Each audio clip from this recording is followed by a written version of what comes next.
Well, my name is Ian Anderson. I'm the managing director of the subsidiary of a British multinational chemical company. And I've been here in Shanghai doing that for 8 years, of which 7 years I've been living here full time. And indeed, the last 2.5 years, I haven't left China. You asked me how the last 2 months were? Surprising.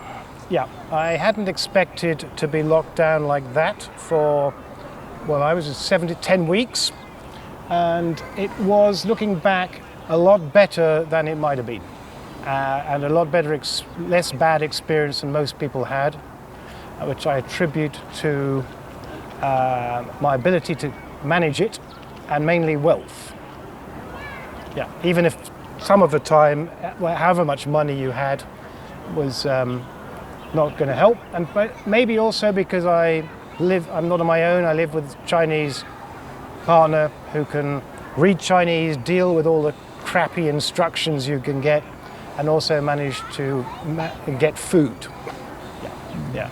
And wine. Red wine. Very important, actually. Yes, very important. So since you're talking about wine, yeah. Tell me about how did your feelings change? Initially it was announced to be 4 days, and then I presume after a month you felt different? Yeah, I mean, I don't know what I was feeling really then. I mean, did I believe it? I can't really remember.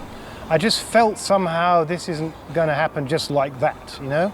It all felt a bit strange. The main memory I have, because it was before the 4 days, was on 25th of March, we were locked down in the building, and I walked out at 5:30 in the morning. It was a rather wet, miserable morning for my morning walk down by the river, not this but a small river, and the Baoan were there going, and oh shit, and that had an impact. And from that day, we were 5 weeks locked in the building. But I'm in a particular situation in my career where I was going to leave in July anyway. I've got a lot of work to do. I can do it online. I'm busy, and I've got a routine together. Walking in my apartment, I've got an exercise machine. Food was a bit of a worry. Yeah, it was, looking back on it, it wasn't great. And there were times of anxiety when maybe the food wasn't really going to arrive. And then we unlocked, and I got a lot. You go in the compound, with a pleasant compound. I again had the routine of walking around the compound at certain times of day, met a few people. It was okay. The worst moment I had was on June 1 when it unlocked, and my partner said, "Why are you so depressed?" And I said, "It's true. Why am I depressed?" And I reckon it's because I didn't believe we were being unlocked. And indeed, when you go out, well, what's different here? It's nice being outside and being able to walk down by the river again, but nothing's open. It looks terrible, Shanghai. It's just like a wasteland. There's no one there. And it brings home to you that you're just in an ever-expanding, still high prison. That's what it was. For me, it was like a prison, but I knew I was going to be let out. And I knew I could get on that plane on July 16th, if I had to. Well, if I had to. And if I had to be locked until then, and then I'd pay my money with a very expensive taxi and go and get a 48-hour test and fly home. So you mentioned that your plan before was already to leave, or at least to international travel. Yeah. Is it all still the same, or has your plan changed? Yes, it's completely changed, but it's nothing to... now I was headhunted during the lockdown. On around my 66th birthday, I was headhunted, and perhaps the story in that, there's two stories there. One is that foreigners are leaving, so foreigners who are here that multinationals want, because my existing contract is coming to an end, we have scarcity value. So if they want a foreigner because of trust or skill set or whatever it may be, not really skill set, I think it's mainly trust. Yep. Or DNA of the company, we're very valuable. And so suddenly I said, okay, if you're offering me a lot of money and I don't really want to retire.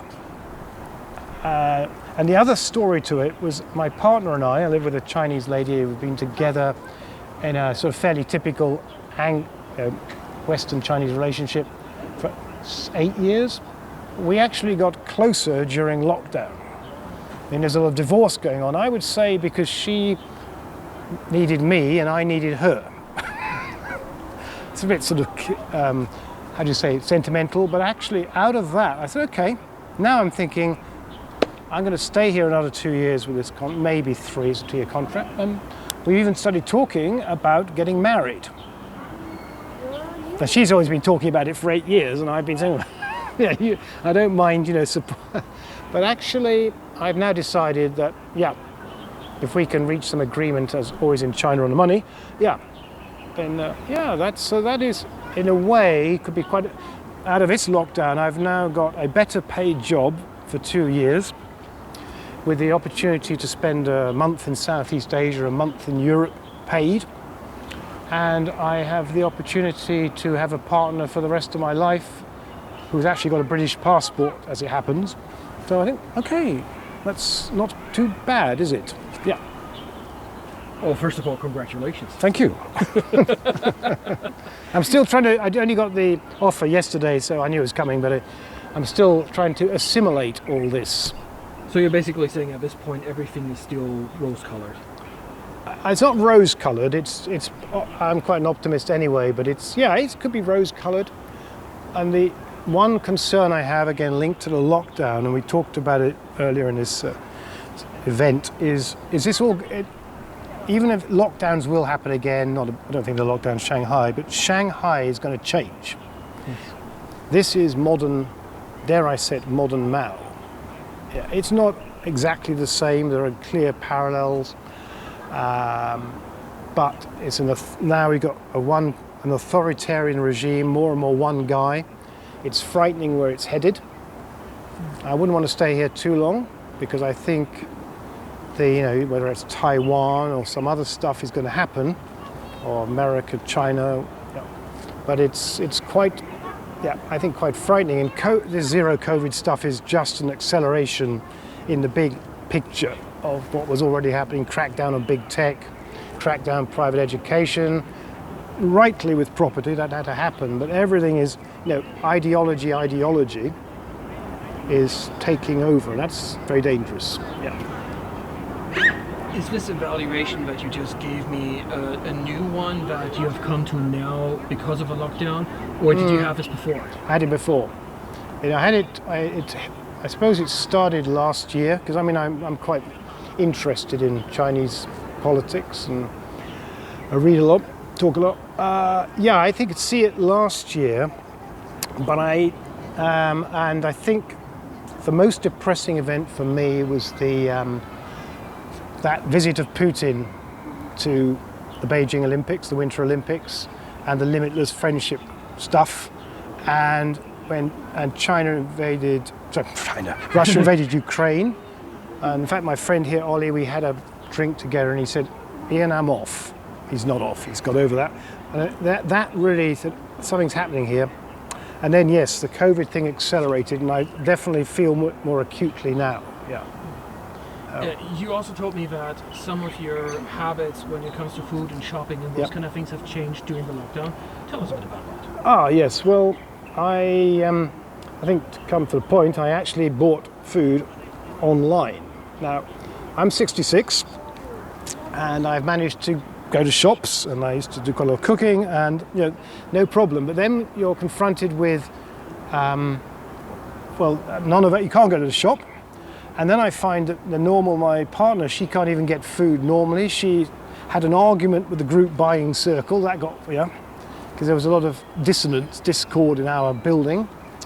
And then I found Epimarket and their emergency bags, which rather suited me actually, and even had wine in. I thought, hey, this is good. And then I realized this is bloody expensive, but then I go out a lot and it's actually cheaper than going out.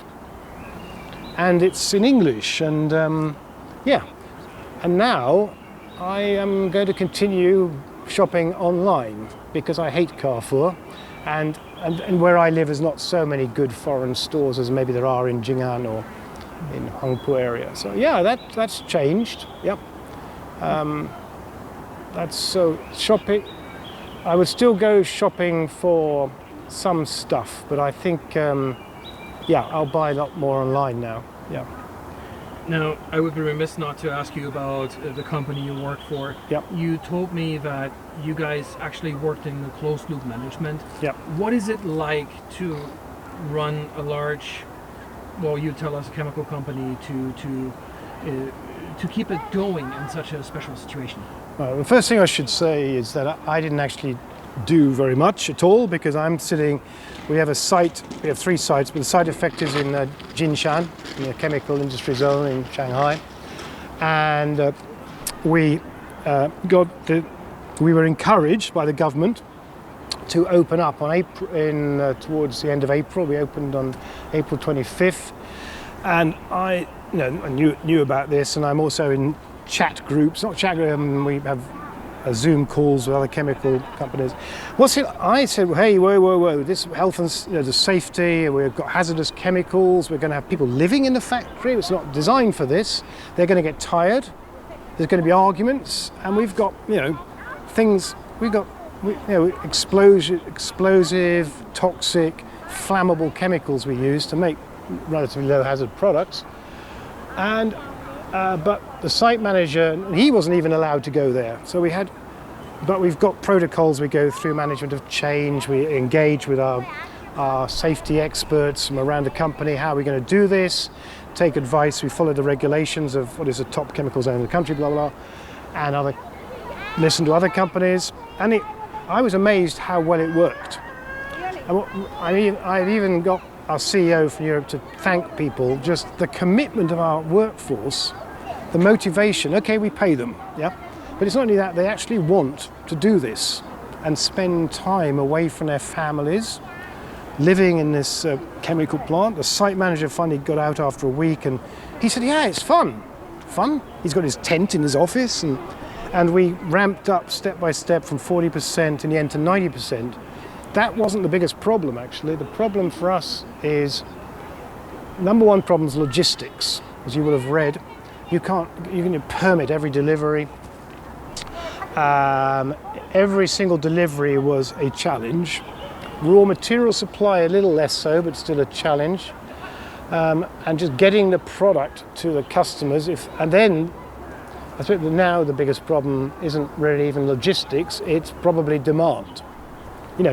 The orders, we've actually got huge inventory, because the product we make in this factory, the main product is going into tires for cars, trucks. And the industry, the car industry has been hammered, 50%, 45% or something, or 48% down in April in China. In Shanghai, not one single car was sold, not surprisingly. Not even an electric one, and that's really having an impact. And the other big place, of course, that was hit by the lockdown was Jilin, Changchun, which is a big automotive area. So yeah, the closed loop was, going back on that, was, I think, very positive. I'm having a sort of lessons learned session with my team on Tuesday. So what do we learn from that? A bit negative, but maybe a little bit of teamwork could have been better here and there, but between the functions. But yeah, I've been really quite impressed. Again, why is China, I even wrote to our CEO, this is why China is where it is. It's not about, the government. It's the fact that Deng Xiaoping allowed the Chinese people to be entrepreneurial. They're very hardworking. Okay, there's problems of corruption, all that, but there's problems like that all over the world. And that's now what you're seeing again. And it's amazing, yeah. And that's what's sort of quite motivating, yeah.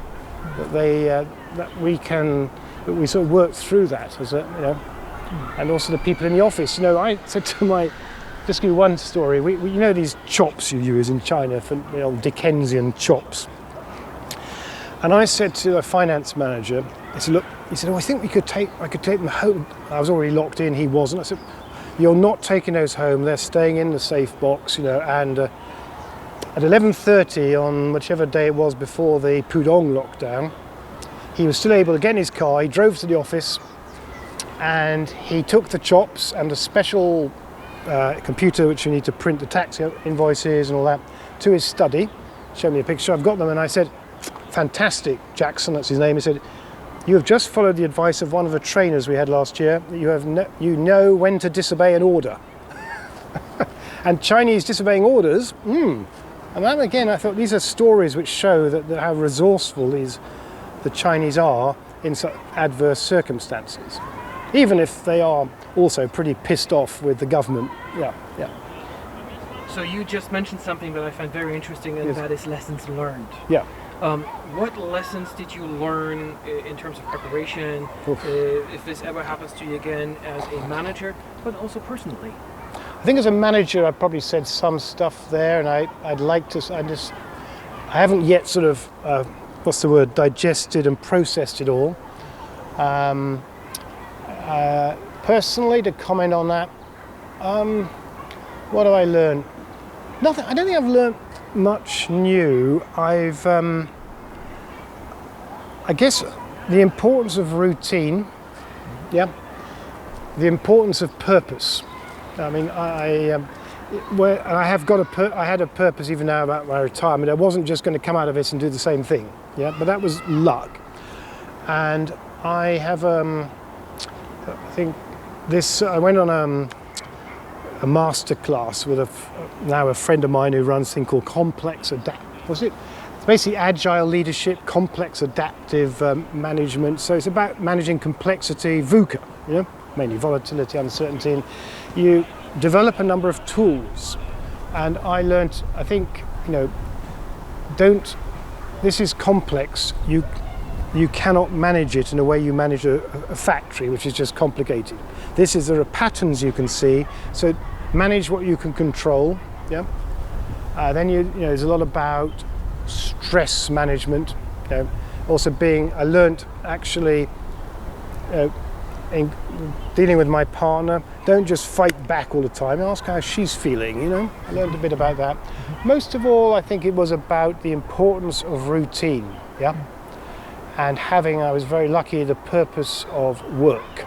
Because that is, whether it's work or some career or hobby, I think having that core, and I had a purpose which was to hand over my job to my successor, who I was meeting every week on Teams. Yeah, I think that's the main thing. Yeah. What kind of strategies did you implement to keep your employees motivated, to prevent them from being burned out or frustrated? I don't think we used enough. We would have. I did some sort of at the beginning, and it faded a bit in May. I did sort of pep talks. I did your briefing, town hall thing, but I also got groups together, and because of language a bit, but the managers, I would get groups together, and a team this and a team this, and we just have a chat about how what are we doing, what are our issues, and some of them a bit reticent, some not at all, and how are we dealing with this, and sharing experience. Maybe some guy said, "Oh, I see, yeah, I suppose I could do that exercise routine. I hadn't thought about that." Or someone, they had some amusing stories, like one guy actually was worried about his hair. And actually people said, "Oh, is that all?"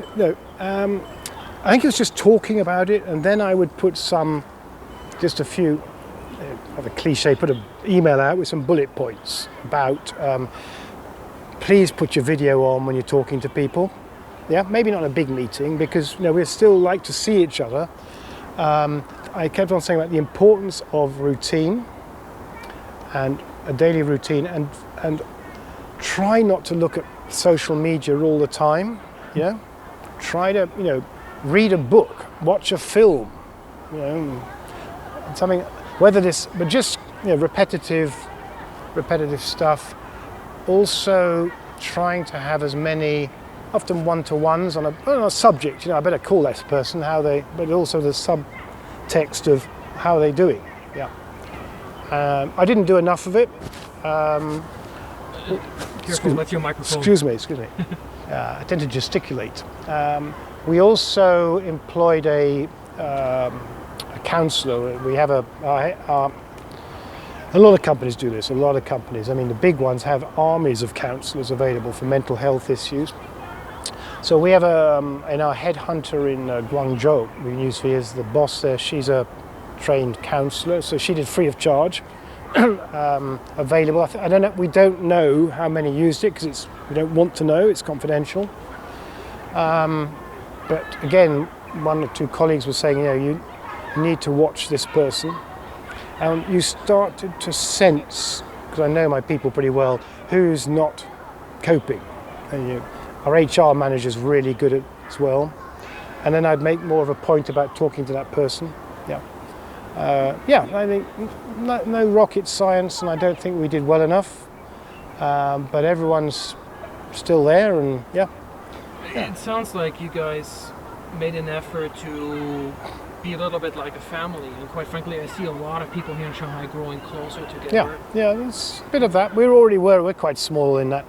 We're only 45 people in the office here, and there's 55 in a factory in Shanghai. There's another group in Ningbo. Yeah, so it's a bit of a family. The other thing I did, which really helped, was every week I sent a bulletin. I'm quite a good writer, and I'd send a bulletin to about maybe 50 people around the world who are stakeholders in our business and our operations in China.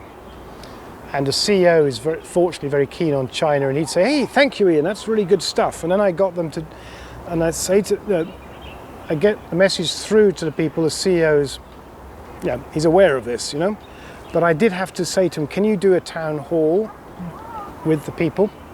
The whole of our China team, even if they don't understand what you're saying, we'll get people to translate. Yeah, that also helped, I think, because I could express myself to the company and keep ourselves part of the bigger company. Because remembering that most of my colleagues all my colleagues have been through lockdowns, apart from really in China, apart from briefly in early 2020. Frankly, much longer than this one, but maybe not as draconian. Albeit in Malaysia, we have a big operation there. That was pretty bad, but yeah. Okay, I gotta ask you one final question. As a person in leadership, there are other people in positions of leadership here. What is your evaluation of their performance? Are you talking about government? Frankly, crap. I am absolutely. I was amazed because I used to think Shanghai was the best, probably the best governed city in the world. London's not bad. New York, it's got better. And I was astounded how unprepared they were for what they were doing at first was neither one thing nor the other. Then Beijing came in and said, boom, but they just did it. And they didn't think about all the consequences. And what also, so that, I used to call it like inconsistency, incompetence, I can't remember the other I, and then, and inhumanity. That's it, incompetence, inconsistency, and worst of all is inhumanity. I felt the Shanghai controlled, but they treated us like, human beings. Not all this feng-sung stuff and arbitrary, food shortage. It's inhumane. And then finally, corruption. You hear stories how true they are. People on the take, policemen doing their delivery, using their privilege to make money, delivering stuff. It's there was a nasty whiff in the air, and it wasn't just me talking about this. So I have been very disappointed in the Shanghai government, in the Chinese government actually, and it's because they, dare I say it, very deterministic approach to everything. If I do this, this will happen, and then we know it doesn't because local government can't follow the instructions, but we see it now firsthand, a complex situation like this. No. And I just said to a friend of mine, how do you think they'd fare in war? Anyway, so not too impressed, no. Are you hopeful that they're going to learn? Yeah, they will learn. Not everything, but I think so. I think they will learn if they're allowed to. So you still have at least somewhat confidence? Oh yeah, I haven't, goodness me, yes, I wouldn't have accepted this job for 2 years. I have some confidence, it's not, it'll get better. It will learn. And there's still a lot of good stuff here. I mean, this is I hesitate to call it a great country, but it's got a lot of good stuff. It's a great city, great people. Yeah. I hesitate to use the word like China, but there are many places that I would not want to live compared to China. Yeah. Well, Ian, it's been a real privilege. No, well, thank you for the opportunity, Chris. Yeah. Good to meet you. Okay. Enjoy the rest of your day.